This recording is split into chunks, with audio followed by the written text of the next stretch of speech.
In this series, we are looking at the practical aspect of selection program control structures, which is unit number 9. And specifically, we are going to look at how we can implement if statements and how we can implement switch statements, and of course, other things related to selection program control structures, as we covered them in unit 9. So to get started, we found out that the program control structures, such as if statements and other program control structures, are dependent on the concept of, in this video and the other videos to come, we are looking at how we can implement if statements and other selection program control structures such as switch.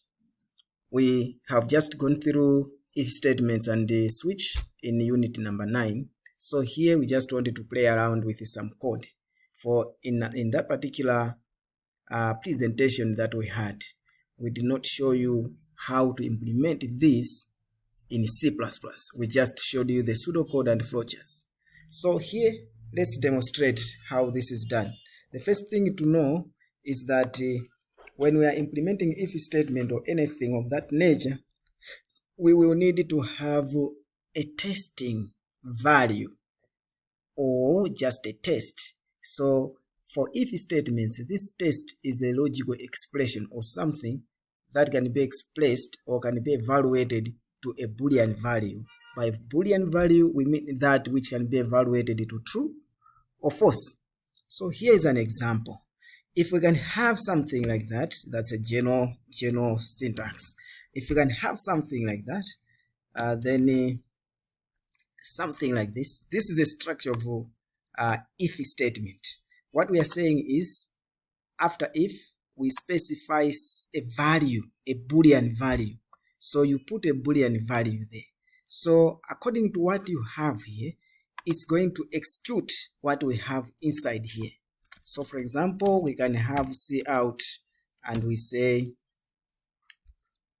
executed when condition is true. We can just have this information. So this statement is going to be executed when what we have here is true. So we call this one a condition or a test. So I can save this, maybe selection program control structures, and compile my program. Okay, it's taking time to finish compilation. Done. Okay, so it's saying executed when condition is true. So this statement is being executed when we have true here.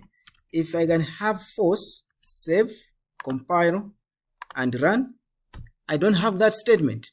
So here is showing us that the statement inside these curly brackets will only be executed when the value we have here is true. And of course, this, which is false, can also be represented with 0. So we can put the 0 there for false, and we're going to get the same result. If we wanted to indicate true, instead of typing true, we can put 1 there, and we are going to compile and run. Now we are going to have our statement displayed.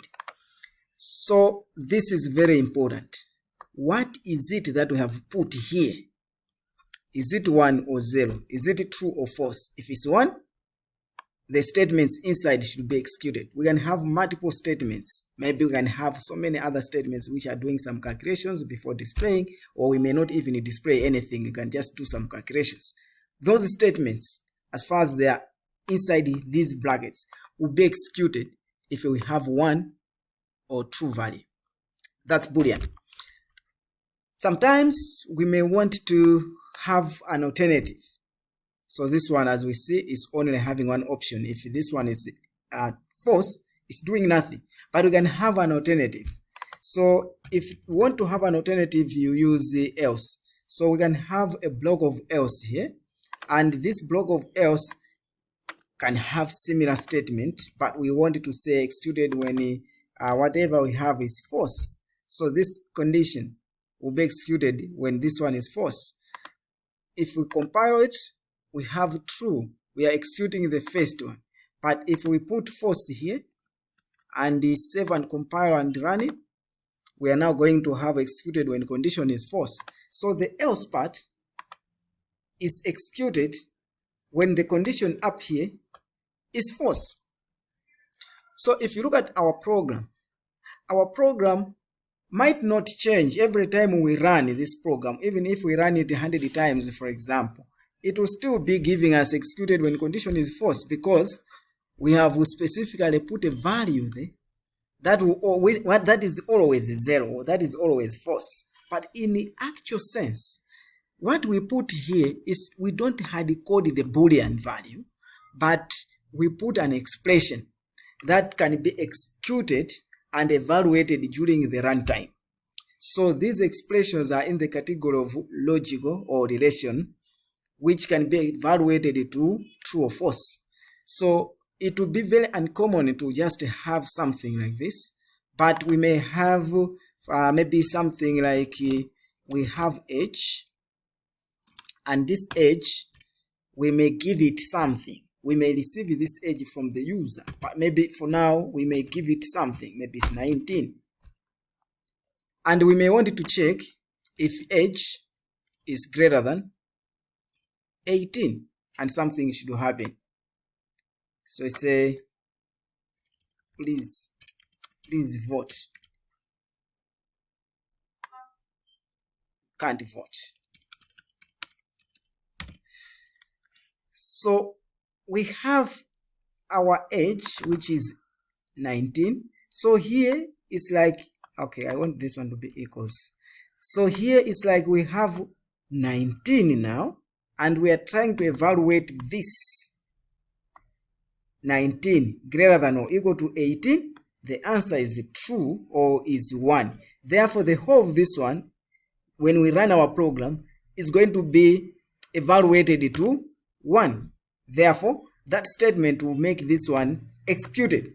But if maybe our age was 15, then we would have something like this. And during runtime, 15 greater than or equal to 18 will be evaluated, and it's going to give us 0, which is false. And therefore, this first part will not be executed, but the second part will be executed. So we are executing based on whether we have 0 or 1 here. And we can have that 0 or 1 from evaluation of a certain expression. So those certain expressions will be in the category of relational. So here we have our expression which will be evaluated to true or false. So we can run this one and see what we are going to have. So you can vote. You can try to change a value here, maybe to say, okay, let's have 15 as before, compile and run it. It will say you can't vote. And of course, we can make this one to be something that should be getting some value from the user. So we say cin h, and we can run it. So we ask you, enter anything, maybe 25. You can vote. Please vote. So maybe we may want to have some words before to say, can you please enter your age? And we can compile and run it. Enter your age, maybe 12. Can't vote. We run it again. Say enter your age, maybe 22. Please vote. So you can vote. So it's able to make those decisions because of what we've done here. We should remember that the testing is only done once. We are doing the testing here based on what we have as an output of this expression. We are going to have this part executed or this part executed. Please note that the else is not accompanied by brackets. We cannot have a condition under else. The else is a part of else. It's if else. If this one fails, then else. Then something else should happen. So you don't put a test there, because that is a part that is executed when the test fails. So the test is put here. Okay, and we also saw that we can have a multiple number of tests. For example, we may want to check if maybe a certain grade is something that can be given a letter grade of A, B, C, D, etc. So we may want to have a program that should do that. So we're going to change all these things. For now, I'll just change our variable to score, and we're going to have our score here, and we can say enter maybe a score or a grade, a score between, I can just say maybe between 1 and 100. Okay, maybe score, we can still have a score of 0, between 0 and 100. So we at first we may just want maybe to see if a score, of course we can leave space there, breathing space. So if a score is greater than or equal to 50, so that we have a statement that should say you have passed, else it will say you failed. So in this program, we are going to be checking whatever we get from the user. If, for example, we enter 45, it will say failed, and if we enter 85, it will say passed. And even if we enter 50, which is the last part, it will give us passed. So we are able to have that. But we also need to look at something else. Sometimes we may not just, as I said before, we may not just be looking at having something as a pass or fail, but we may want to actually tell us how you have passed. Have you passed with A? Have you passed with B, etc.? So we have more than one option. A, B, C, D, F. So we are going to have 5 options. So we need to indicate those things. We can have that done in this manner. So the first part here will not just have up to maybe 50 and above, but we may say maybe something that is 80 plus, maybe greater than or equal to 80 should be A. So we can say maybe just to display A, we just put A there. And with that, because we have more options, we can also have something like else if as the second part. So we have if, which we are closing, of course, here. Sorry. So the if statement here, we are closing it here. Else if something up to maybe 65. That one we put B. And something up to probably from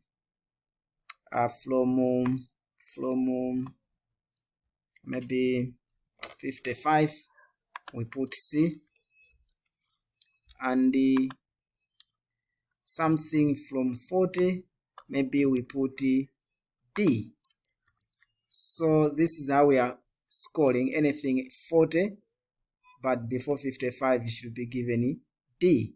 And anything else we can just have it fail for now, but we can actually put another thing to indicate that part, which is maybe a band of fail. So we can say anything from 0, that would be from 0 to 40, this will be fail. Else we can, for now, in case we have entered something that is negative, we can for now have it as a failed.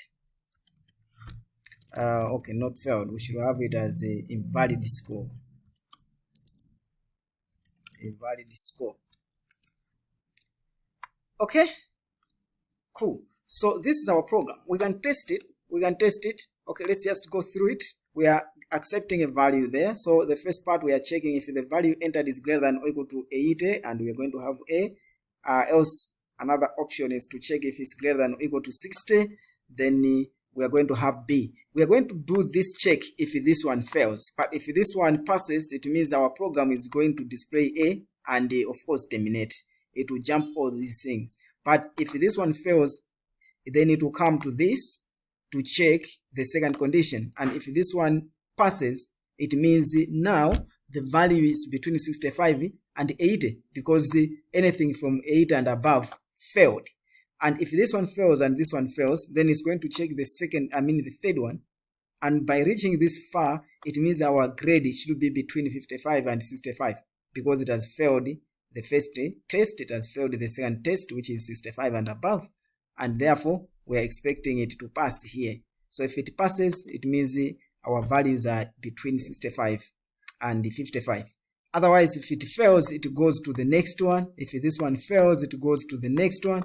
And if this one also fails, then it's going to go to the else part. So it will say invalid score if we enter something like a negative number. So we can run this program and probably give it 55, that would be C. We can run it again and give it something like 65, it would be B. And something like maybe 92 or 95, it would be A. And something like 22, it will give you F. And probably something like negative 10, it will say invalid score. But of course, we have an issue. We're going to look at it later when we have introduced other concepts.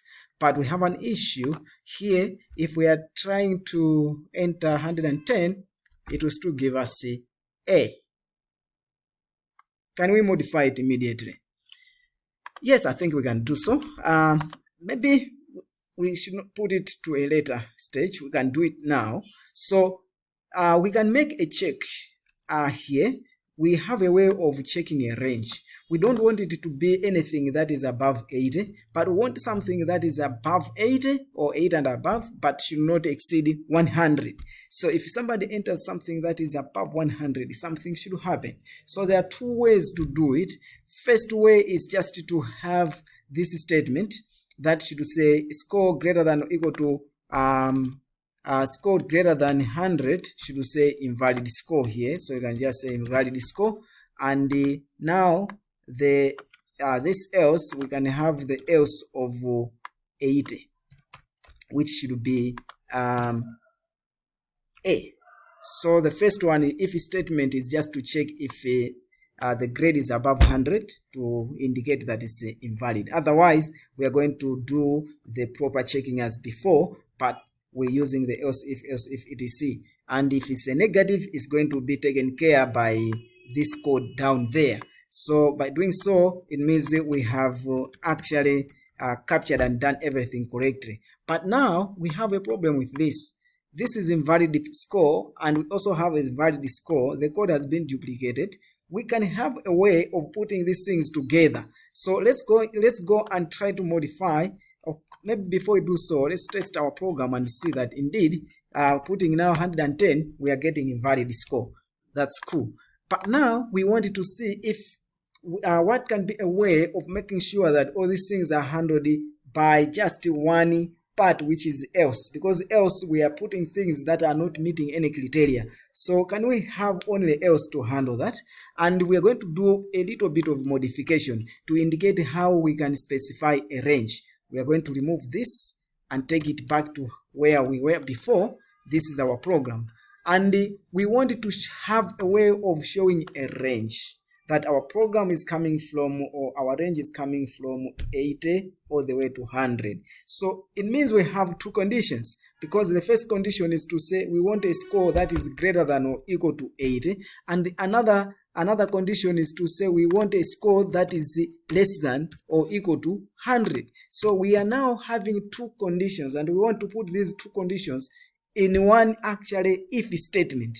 First condition, score greater than or equal to 80, and another condition, we want that same score to be less than or equal to 100. So it should be between 80 and 100, above 80 but less than 100, something like that. So we cannot just have one score, or we cannot use one condition. So we are going to have two conditions. This is one condition and this is another condition.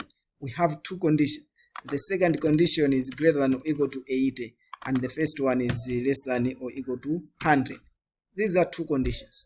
And we have learned that we have logical expressions which can be evaluated to true if we have two conditions and both of them are true. So we want to join them using a logical expression and, because we are looking at something that should suffice, should be true on both ends. We are going to check a condition. Is it greater than or equal to 80? If it's true, we will not stop there. We are also going to check, is it greater than or less than or equal to 100? If it's true in both ends, then we are going to say, can you display A? But if one of these conditions are not true, for example, we enter 110, 110 will be true here because it's greater than or equal to 80, and the 110 will not be true here because it's above 100. So we have true this side and false this side. We are joining by and. At the end, we are going to have the whole of this thing evaluating to 0, which is false. But in our case, if we have this and we have 99 or 98, that will give us true this side and true that side. And of course, it will be able to display A. So if we enter 110, this one will fail, and all these other conditions will fail all the way up to here because it's above 100. And because all of them have failed, then now it will be captured by the else part, which is showing invalid score. Now let's compile and run our program, and we can try 110. And we see, okay, let's see what's happening. It's showing us that 110 is okay, I get it. Yeah, so it's showing that 110 is above 70 something, and it's giving us true. So we needed to do the checking, the upper and lower limit for each and every one of them. So here we can also have let's just change all of them. We are going to give upper and lower limit. So this one is less than 80, and this one is starting now from 55 all the way to 65, less than 65. This one starting from 40 to less than 55, and this one is starting from that to less than 40.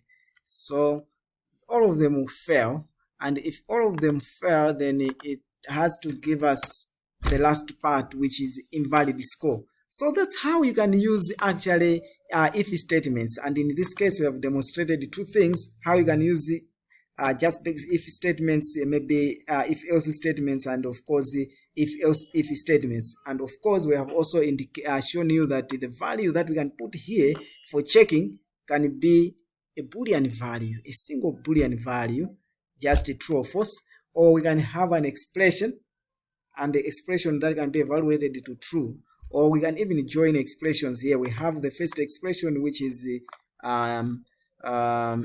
relational expression, and another one here, relational expression, and these ones we are joining them to make what we call a logical expressions, and this can be evaluated to true or false.